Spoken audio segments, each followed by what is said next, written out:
मुसलमानों, सिकंदर बादशाह 7 मुल्क का बादशाह, सिर्फ हिंदुस्तान का बादशाह नहीं था, सिर्फ हिंदुस्तान का प्रधानमंत्री नहीं था, पाकिस्तान का भी प्रधानमंत्री था, और सिकंदर बादशाह अफगानिस्तान का भी प्रधानमंत्री था, और कजाकिस्तान का भी प्रधानमंत्री था, तुर्किस्तान का भी प्रधानमंत्री था, ईरान का भी प्रधानमंत्री था, बांग्लादेश का भी प्रधानमंत्री था। 7 मुल्क का राजा था। क्या मुल्क का बोलिए। लेकिन सुनो, इतना बड़ा बादशाह होने के बावजूद मौत जब सामने आई तो वजीर को बुलाया, सारे नौकर चाकर खड़े हो गए। तो सिकंदर ने कहा कि कागज कलम लाओ। कागज कलम लाया। एक लिखने वाले का कहा कि लिखो इसमें कि जब मेरी मौत हो जाए, जब मैं मर जाऊं, जब मुझे गुस्ल दो, जब मुझे कफन पहनाओ, मेरे दोनों हाथों को बाहर निकाल देना कफन से, कफन के अंदर नहीं रहना चाहिए, और हाथ की मुट्ठी खोल देना।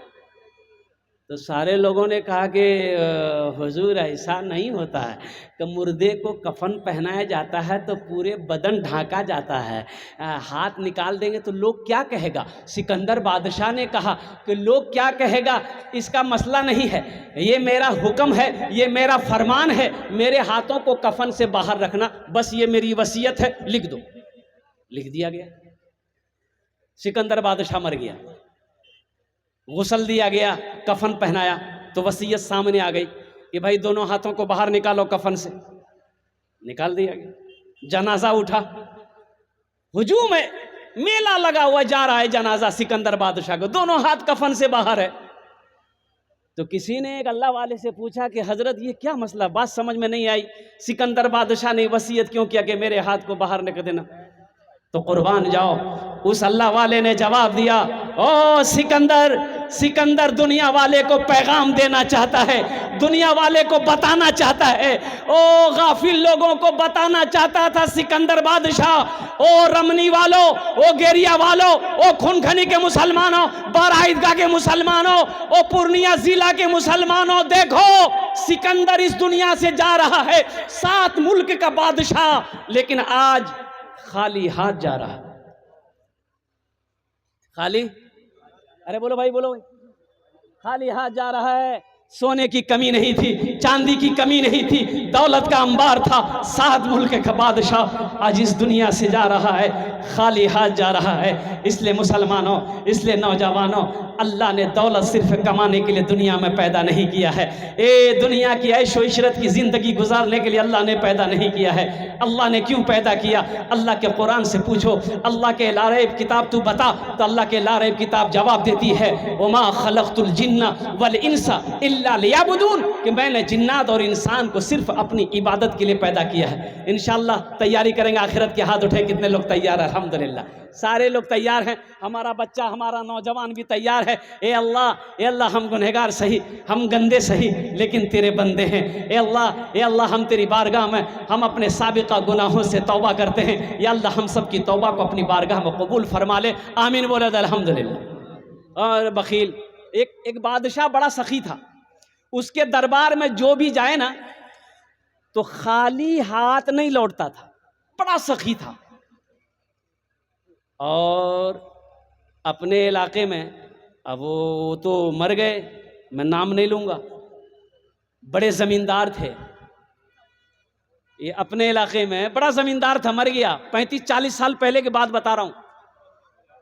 उसके दरवाजे में कोई भिखारी भीख मांगने जाता था ना, कोई मदरसे वाले चंदा करने जाता था, तो दूर से ही ऐसे देखता था, बाप है कि बेटा है। बाप रहता था ना, 80 की स्पीड से भाग जाता था। बोला, बाप बुरवा बैठ लो, ये लाठी लगे। मदरसे वाले को डायरेक्ट बोलता था, कहना यहाँ कमा के ला से, चंदाले में ला से। और भीख मांगने वाले को, साइल को तो वो देख नहीं सकता था, बगैर डंडा मारे छोड़ता नहीं था। लेकिन बेटा लोग उल्टा था, बेटा लोग बड़ा सखी था। जो भी दरवाजे में आए, वो बेटे लोग उनको नवाजते थे। नारे तकबीर, ऐसे नहीं मिस कॉल की तरह हमारा नारा मत लगाए, नारा लगाइए बुलंद आवाज से, नारे तकबीर, नारे तकबीर। हजरत मौलाना मुफ्ती सादुल नजीब साहब, माशाअल्लाह, बहुत बड़े आलिम दीन आपके दरमियान में तशरीफ फरमा है। बस दिल जमी के साथ, इत्मीनान के साथ, सुकून के साथ आप बैठे रहें। हज़रत का खिताब होगा, हज़रत की तकरीर होगी इंशाअल्लाह। तो मैं ये कह रहा था, कोई मांगने वाला जब आता था, या मदरसे का मौलाना साहब, हकारी साहब, हाफिज साहब चंदा करने आते थे, तो दरवाजा वहां है, यहीं से झांक के देखता था। अब बूढ़ा आज बैठ लो जी भैया, हो बोले भागो भागो जी, और कुर्बान जाओ। अब उसकी ज़िंदगी कैसी गुजरी, मौत कैसे हुई, ये नहीं बोलूँगा, इसलिए कि एक मुसलमान जब मर जाए तो उसकी गीबत ना की जाए। हो सके उसके हक़ में बख्शी मग़फ़िरत की दुआ करे। हम सब दुआ करें अल्लाह उनकी मग़फ़िरत अता फरमा दे, आमीन बोला अल्हम्दुलिल्लाह। तो मैं कह बड़े बादशाह बड़ा सखी था, जो भी दरवाजे पहुँचता था वो खुश करके बादशाह भेजता था। इसके अपोजिट उसकी बीवी बहुत बखील थी, बहुत कंजूस औरत।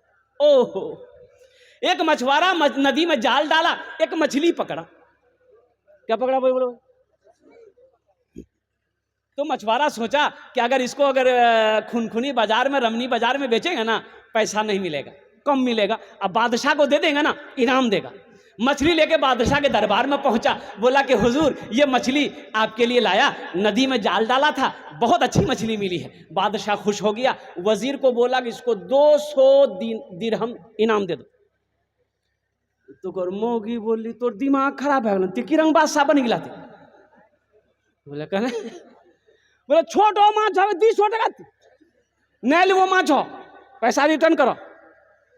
तो बादशाह ने कहा कि तोर दिमाग खराब है, हम बादशाह हैं, दी हुई चीज वापस नहीं लेते। कैसे वो गरीब आदमी उससे कैसे पैसा लेंगे? बीवी बोली कि सुनो, उगरा से पैसा लेने मगर आसान तरीका। बोले कौन तरीका? तो बीवी कली उगरा से पूछो कि ये माछ हो मरद छी कि औरत छी? वो बोलता हूँ औरत, बोलिए हमारा औरत माछ हो नहीं चाहिए, हमारा मरद माछ हो चाहिए। अगर वो बोले कि मरद है तो आप बोलिएगा नहीं, हमको औरत मछली चाहिए, पैसा रिटर्न हो जाएगा। कभी कभी आदमी बीवी के हाथों भी मजबूर हो जाता है जी नहीं जी? अरे है जी कि नहीं है जी? बेसी कल्लो मत हिलावा, सुनी रही से कल बनवांग नाश्ता भी बन भाई।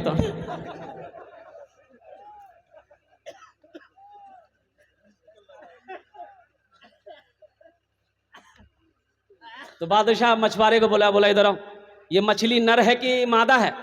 तो मछुआरा भी बड़ा चालाक था, बोला कि हुजूर आपके लिए और नर और मादा मछली लाएंगे हम, ये मछली ना नर है ना मादा है, बीच वाली मछली। बादशाह बोला बहुत अच्छा, 200 दिरहम और इनाम दे दो इसको।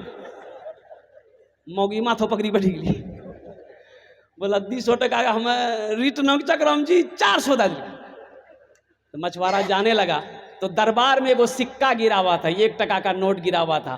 तो ये मछुआरा उठाया, चूम के जेब में रख लिया। इसकी बीवी देख ली, बोला कि देखिए इतना इनाम दिए फिर भी सबर नहीं है, ये चोर भी है, दरबार से चोरी करके जा रहा, बस बुलाइए इसी जुर्म में उसको गिरफ्तार करके अंदर डालिए, पैसा छीनी। तो बादशाह बोले क्या पैसा उठाया?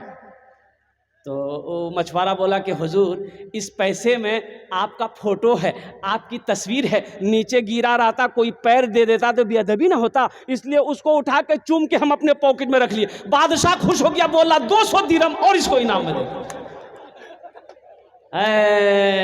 जो सखी है सखावत करके रहेगा, जो सखी है सखावत करके रहेगा। इसलिए मुसलमानों, मेरा अल्लाह सखी है, सखी बनो। अल्लाह सखी अल्लाह का दोस्त है, सखी अल्लाह का महबूब बंदा है।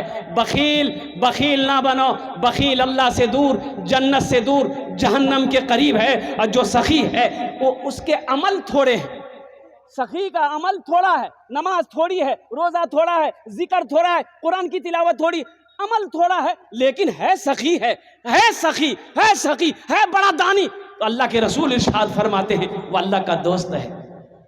इंशाअल्लाह अल्हम्दुलिल्लाह सखी बनेंगे मेरे भाई। कितने लोग बनेंगे? हाथ उठाओ, इंशाअल्लाह मैं दुआ करूं। अल्हम्दुलिल्लाह सारे लोग सखी बनेंगे।